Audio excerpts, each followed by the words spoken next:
नमस्कार, मैं मुंबई क्राइम पे न्यूज़ से संपादक विनोद चौहान बोल रहा हूँ। जनता, आज मेरे सामने दो चेहरे जो दिख रहे, ये दो चेहरे के पीछे एक बिल्डर जो उनके मोबाइल में वो फ़ोटो मैं अभी आपको दिखाऊंगा और मेरे इस न्यूज़ के डिस्प्ले में भी दिखेगा उसका फ़ोटो। ये जो बिल्डर है, ये देखिए जनता, ये आप देख रहे, ये वो बिल्डर है। मैं आपको ये दूर से दिखाऊंगा, इसके बाद ये डिस्प्ले में दिखेगा ये बिल्डर। ये बिल्डर इतने शातिर तरीके से इंटरनेट पे जाकर, ये अलग अलग वेबसाइट के पर जाकर अपने आप को ये प्रोफेशनल एस्टेट एजेंट बताता है और ये उन लोगों को सर्च कर लेता है जिनको ना कहीं फ्लैट चाहिए। मैं अपने मीडिया के माध्यम से तमाम जनता को, मोस्टली वासी, पनवेल और तुर्बे की जनता को और कोपर खराने की जनता को इस आदमी से अलर्ट रहने के लिए पूरी तरह से मैं इस न्यूज़ के माध्यम से सावधान करना चाहता हूँ, ताकि जो हालत अभी ये स्टोरी के बाद आपको समझ में आएगा कि क्या इस आदमी ने इन परिवार के साथ में किया है। आप मेरे इस न्यूज़ के सामने डिस्प्ले में इस आदमी का फ़ोटो मैं बार बार ब्लिंक करूँगा। आप इस आदमी के साथ आने वाले दिन को कभी भी फ्लैट परचेस का कोई व्यवहार ना करें, और ये व्यवहार क्यों ना करे, वही स्टोरी को लेकर आज मैं यहाँ कवरेज के लिए आया हूँ। मेरे सामने एक सीनियर सिटीजन जो लेडी है, वो पेशे से टीचर है और आज उनका 26 लाख रुपए लेकर आज तक 10 साल हो गए, इस बिल्डर ने ना फ्लैट दिया ना पैसे दिए। लेकिन जिस पैसे के पीछे, वो पैसे उन्होंने कहाँ से लाए, उस पैसे के वजह से उनके परिवार में, समाज में उनके साथ क्या क्या हो रहा है, उसी को मैं आज कवरेज के माध्यम से जनता तक लेके आना चाहता हूँ, ताकि आप सारे लोग इस बिल्डर से बचे रहे। मैडम, ये बताइए कि आपके साथ इस बिल्डर ने क्या किया? इसने हमारे पास आए और हमको बोला कि ऐसा ऐसा स्कीम है, आप मुझे पैसा दे दें। पैसा है 35 लाख का कुछ, उसने हम लोग को ये दिया था। तो उन्होंने उसका हम लोग को स्कीम दिखाया कि ऐसा मैं आपको फ्लैट दूंगा। आपने कितना पैसा दिया था? आपने 26। तो आपको पैसे रिटर्न के नाम पे आपने हमारे मीडिया को ये बताया था कि आपको चेक भी बताया। मैं चाहता हूँ वो जनता को आप बताएं वो चेक।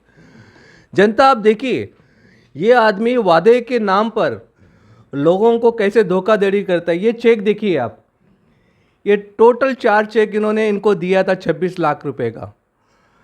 ये चेक वो हमेशा गारंटी के तौर पे लोगों को देता है, लेकिन किसी न किसी को, पॉलिटिकलों को बीच में लाकर ये चेक वो बैंक में डालने वाले डेट को भी ना, वो वहाँ से भी ना वो चालबाजी करता है कि ताकि वो बैंक में डाला जाना जाए, ताकि उसके ऊपर 138 का केस भी ना हो। ये जो बिल्डर है, आज इस बिल्डर के वजह से आज ये सीनियर सिटीजन की जो हालत है, वो मैं पूछता हूँ कि उनके साथ क्या क्या हो रहा है। हमने सुना है कि आपको अटैक भी आया था। या मेरे को अटैक आया, इस आदमी की वजह से मेरे को बीपी मेरा हाई हो गया, मेरा डायबिटीज़ आ गया, उसमें मुझे अटैक भी आके गया। अभी ये जो बिल्डर है, ये आपको पैसे के लिए क्या अभी बहाने बनाता है? वो कभी बोलता है कि मैं आज चेक का डेट देता है, फिर बोलता है कि अभी नहीं, बाद में अगले महीना देता हूँ। कभी बोलता है कि अभी चेक दे देता है पहला, फिर चेक के डेट के बाद में एक अगले महीना देता, अगले महीना दूंगा बोलता हूँ। हर महीना ऐसा ही करते हो। हमने ये सुना था कि ना आप जब भी पुलिस स्टेशन की बात करते तो वो आपको ये बोलता था कि अगर आप पुलिस स्टेशन जाएंगे तो आपको मैं पैसा नहीं दूंगा। तो क्या ये बात सच है? या सच है ये बात। क्योंकि देखिए 10 साल हो गए, अभी तक आप पुलिस स्टेशन को नहीं गए, तो ये बात अभी सामने आएगी ना कि आप तक क्यों नहीं गए। तो आपको उन्होंने ऐसा बोला था इसलिए नहीं गए आप? हाँ, इसलिए हम लोग कुछ आगे बढ़े नहीं। वो ऐसा बोल रहा था बार बार, मेरे को धमकी दे रहा था, आप अगर ऐसा, मैं भी पॉलिटिशियन के पास जाऊँगा, मेरे पास भी बहुत कुछ है, ऐसा सब बोलता था मुझे वो। मैं आपको एक आखिरी सवाल पूछना चाहता हूँ कि ये जो बिल्डर है, इस बिल्डर के बारे में आपने अभी तक जो जो व्यवहार किया है, तो मैं ये मीडिया के माध्यम से आपको पूछना चाहता हूँ कि आप जनता को क्या संदेश देना चाहते हैं? मैं जनता को यही बोलूँगी कि पहले जांच लो जो क्या है। हम मैंने तो कुछ नहीं देखा, वो हमारे पास आया ऐसा एज अ ये ब्रोकर करके, और हम लोग ने उसको दे दिया एजेंट। हमने कभी सोचा नहीं कि ऐसा सब होगा।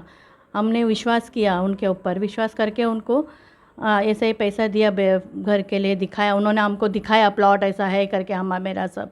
तो जनता, मैं यही बोलूँगी कि थोड़ा जानकारी कर लीजिए वो कैसा है क्या है।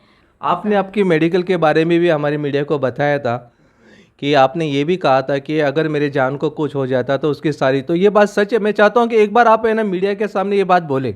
सही बात है, मेरे जान को अगर कुछ कल को कुछ भी होगा तो ये आदमी कौन जिम्मेदारी सा है। आदमी? आप, मैं चाहता हूँ कि कैमरे के सामने अब्दुल्ला। बताइए, ताकि कल लोगों को पता चले कि ना आपके साथ जो हो रहा है उसकी पूरी रिस्पॉन्सिबिलिटी किसकी होनी चाहिए। ये अब्दुल्ला शेख की होनी चाहिए। तो जनता, आपने देखा मेरे कवरेज के पीछे क्या मकसद था। मैं तमाम न्यू बम्बई के जनता को इस आदमी से अलर्ट रहने के लिए मैं बार बार चेतावनी दे रहा हूँ, और बार बार मैं अलर्ट भी कर रहा हूँ। मेरे न्यूज़ के जस्ट ये डिस्प्ले के सामने देखिए, ये अभी ये फ़ोटो भी ब्लिंक होता हुआ दिखेगा आपको। आप इस एजेंट से दोबारा जब भी व्यवहार करें तो ये मेरी स्टोरी को आप हमेशा ध्यान में रखिए, ताकि कल आपके साथ भी वो ना हो जो पद्मावती मैडम के साथ हुआ है। आज इस मैम के ऐसी हालत है कि आने वाले दिन के लिए उसका मेडिकल कोई भी इश्यू हो जाता है तो इसकी जिम्मेदारी कौन लेगा। मैं तमाम पुलिस विभाग को भी बताना चाहता हूँ कि इस आदमी को आप ब्लैकलिस्ट करें, ताकि ये दोबारा फिर किसी ऐसे घर को बर्बाद ना करें। मैं कैमरामैन के साथ VR Chauhan, Mumbai crime page.